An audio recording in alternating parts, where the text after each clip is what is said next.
تاسو جی پښتانه خرڅ کړي دي دا دهشتګرد ما راوستیو دماکې بکې دی نن په دې صوبې کې ولې ګلونه وریږي اوتی صاحب یوازې دا الزام نه دی زما په کتاب کې د نرمۍ گنجائش نشته لري ما په 15 کال کې راته کله لیدلې ده په سونو زرګونو خو زموږ شهیدانو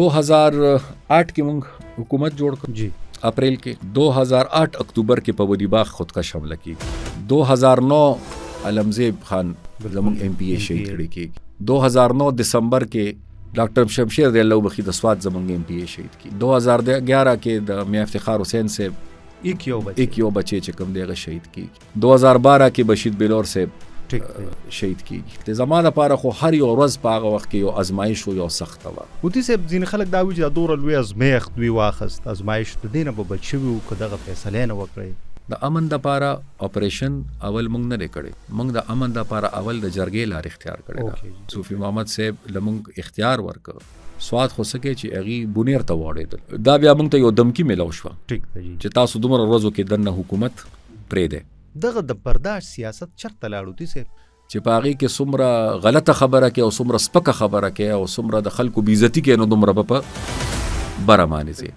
زما یاد شي چې بیا به د باچا خان بابا په موجودګۍ کې ماحول کافی سنجیده وو دا غینه پس بیا ولی خان بابا سره بیا ډېر خوشگوار یادونه دي د ولی باغ دي چې جیبونه مې ډک دي دا څنګه ډکو جی هغه جیب خو زما جیب نو خو د پښتونخوا جیب چې کله د ان اف سی ډومبني میټینګ کې د نو ما مرکز ته وې چې ز څو پورې زړې وادي نری پوره شوي خجی مونږه میټینګ لنه ترسو او د دې وزیر اعلی نه دا تمه کېدل چې رقم جنگ هغه نکړې شو هغه جنگ بدیو کی نو وفاقي حکومت خو رویه داسې را چې انګريزانو خبره چې وی ډونټ ایگزیسټ فار دیم آی نو دې سره بس کوي مقابله به څنګه کوي د هر شي د ټولو نلوي علاج ټکر سے هغه وخت پخپل دی اپوزیشن درته کاری زموږ صوبه کې پی ټی آی ته دومره ووټ په 25 جولای 2018 نه ملو شوی چې څومره وته په 26 جولای 2018 ملو شوی ټکر تاسو یو یادګار جوړ کړی دی د خودي خدمتګار تحریک کې د ټکر اولس